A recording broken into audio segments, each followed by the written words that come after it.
Hi, thank you.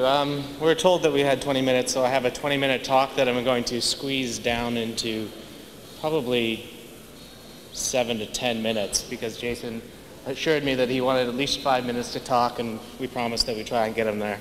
So we're going to talk a little bit about biomass impacts and opportunities in Ontario, and specifically in the Great Lakes St. Lawrence Forest. That's where I work, and that's where some of our work is going to be conducted coming up soon. So just a quick overview. Joe went through this. Ontario, pretty big place, 100 million hectares or so. A lot of it is boreal forest. The parts that I'm interested in as a hardwood ecosystem scientist are that yellow blob, that Great Lakes St. Lawrence Forest, and that's where a lot of our research is focused. A lot of the crown forests, again, most of it is only about 38% of it is in the area of undertaking and available to harvest and managed by the Crown for timber purposes. And then there's another 11% that's private land, and that's not Crown managed, but it's definitely an opportunity for the bio industry, as you've seen today. Species composition, not sort of most of the forests are in this boreal lowland conifer and upland conifer mixes. There are elements of that in southern Ontario, central Ontario. However, most of our forests fall into the hardwood, tall and hardwood working groups, the red and white pine, and at the northern edges of it, some of the mixed wood elements. So again, a little bit of review. Peter covered a lot of this morning, so this is some of my opportunity to cut some time. We manage our forest through forest licenses in Ontario and forest management units. They're granted licenses to operate on Crown land. Each one of those licensees must create a management plan that allocates how the forests are cut, where they're cut, and how they're cut. And they must conform to the silviculture guides and all the guidelines for maintaining things like caribou, water crossings, eagles' nests, all the wildlife habitat criteria. Hardwood forests in Ontario are kind of special and different than most of the forest operations in Ontario. We do most of our harvesting in either selection or shelter wood, which are partial harvest systems, which means up to 2/3 or more of the residual basal area is left on the stand, and we try and maintain that cover through time and have a continual wood supply over time.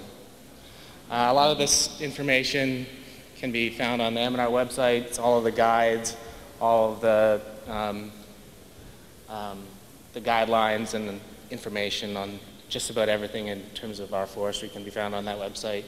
And if you have any sort of serious dire silviculture questions, you can look there for those answers, or you can come and talk to one of us and we'll try and give you an answer. So forest management challenges in the Great Lakes St. Lawrence Forest. We've covered some of these. We have a history of not so good forest practice in our long past. There was some selection harvesting, some high grading that went on for white pine, for yellow birch, taking a lot of the higher quality trees and leaving a lot of the lower quality trees. Not always safe harvesting or good harvesting practices, lots of damage to residuals, lots of rutting.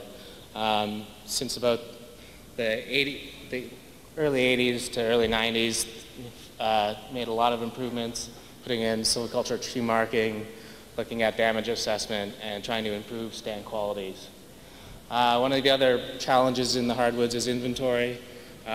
Traditionally, inventory was M&R, and then it went to the industry, and now it's back in M&R hands. And so we're getting a grip on sort of where our forests are, how much is there, and how much is available to cut. And that's a pretty important thing in hardwoods because sort of the forest structure, the species composition are very important in how you manage that forest and what silvicultural system you choose. And in sort of times where money is constrained, less cruising is going on the ground, so forest industries, companies are going into these areas not having as good of an idea of what their forests are looking like. So if we can give them better inventory, then it may, in the future, help them manage their forests better. Again, another challenge is the economic downturn in the forest sector. Again, the market fluctuations, hardwood markets are down, pulp markets are down, veneer markets, all of these are fluctuating on a daily, monthly, yearly basis. The cost of doing the harvesting is increasing, the cost of roads, the cost of fuel, so the big one, transport costs are increasing. These are all limitations when you're working in forest operations that are at the sort of margin of profitability.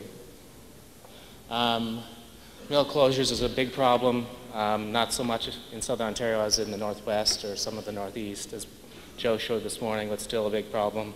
If you have no source for some of your products, then it's hard to find a location, and you have to transport them further to get those products off the stump into the market. Again, this is a similar slide as Joe showed this morning. This is our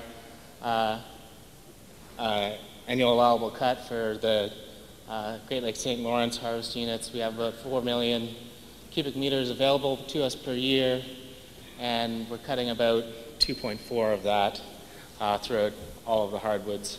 That means 40% of it is passed over. That's about 1.6 million cubic meters.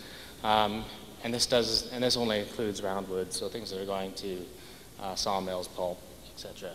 There's that extra 20, 30, 40% that may be available to biomass. So, and that's over and above up to around 6 million cubic meters, theoretically. So biomass harvesting in the Great Lakes St. Lawrence is a great opportunity. As discussed earlier, it provides opportunity for forest improvement to get into those stands that have been sort of beat up in the past and do some harvesting to try and improve forest health. Great Lakes St. Lawrence is close to infrastructure and roads, a very important thing. The more time trucks spend on blacktop versus gravel, the shorter you have to haul it, the better it is for the operators and the mills themselves. By doing good forest management in these stands, you can make market improvements in growth potential of the forest. The healthier forests grow faster, better structures, less disease. These are all good things for forests, all improve fiber quality, product quality, and growth rates in forests. The bioeconomy also provides a diversification of products, and the energy sector is an incredibly stable sort of market for wood products compared to the pulp market or any of the other markets. And it also allows us to do silvicultural treatments that allow for diversification of tree species on the landscape. Some of the potential impacts, which are some of the things that we're also interested in, is things like forest damage and degradation. So is there going to be, if we go into the forest and do these whole tree harvests on shelter woods or selections, or increase the utilization of the tops and branches, is there going to be increased impact on the residual trees? Is there going to be increased traffic within the forest, causing rutting, causing more compaction, that sort of thing? We're very interested in sort of these partial harvest systems and looking at sort of the carbon and nutrient balance within them. Because it's a partial harvest system, it's not quite as intensive as clear cuts, and there's not been a lot of work looking at sort of carbon balance, nutrient balance within these systems, and so it's unclear whether or not there's going to be sort of these drawdown effects that people are thinking might happen in clear cut systems. And then finally, we're interested in some of the wildlife habitat and structural attributes. How does it change coarse feed debris loads? How does it affect snag dynamics, cavity tree nesting dynamics, things like that? And so I guess the thing that we're most interested in is the sustainability of the system, and looking at that from the three pillars: the economic, the social, and the ecological sustainability. We're interested in all three. A lot of my research focuses on the environmental impacts, but all three of them are in our projects. And it's important to note that, this whole bioeconomy thing is a sort of a grassroots effort, and this is kind of witnessed by the people that are here today, sort of industry, communities all getting involved, all seeing this potential economic and potential positive thing for the forest sector. And sort of, I think together we can work towards sort of achieving some of our research goals and some of our forestry goals. And I think some of the research that we're going to be doing is going to help us answer some of these questions. Anyways, I'm going to turn it over to Suzanne.